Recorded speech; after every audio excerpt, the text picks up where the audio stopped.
হ্যাঁ, কৃষিবিদ মুনিম, আমরা আজকে দিনাজপুরে আপনার বায়োচার সমৃদ্ধ জৈব সার কারখানায় এসেছি।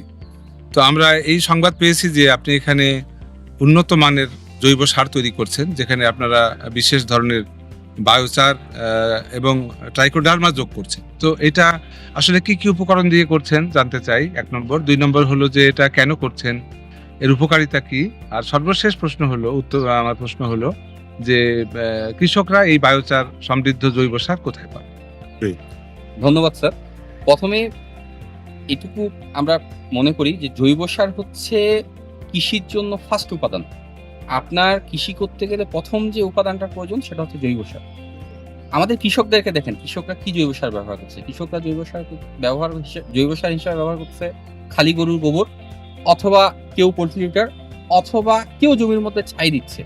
বাট শুধু গোবর বা শুধু ছাই বা শুধু পোল্ট্রি লিটার জৈব সারের অ্যাকচুয়ালি যতগুলো অ্যাপ্রোপ্রিয়েট উপাদান থাকার কথা সে পরিমাণ উপাদান থাকছে না।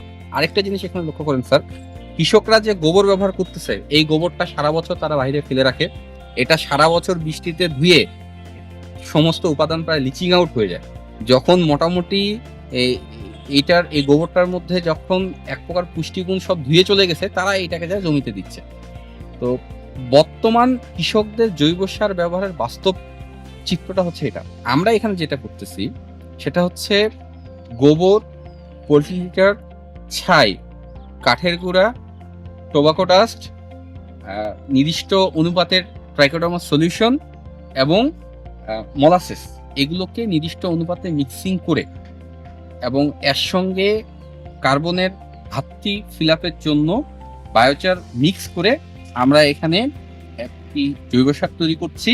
এই জৈব সারটার নাম হচ্ছে বায়োচার মিক্স জৈব সার। আপনারা এখানে এসেছেন, আপনারা এখানে সচক্ষে দেখতেছেন যে আমরা এখানে কি উপাদান কিভাবে মিক্সিং করতেছি।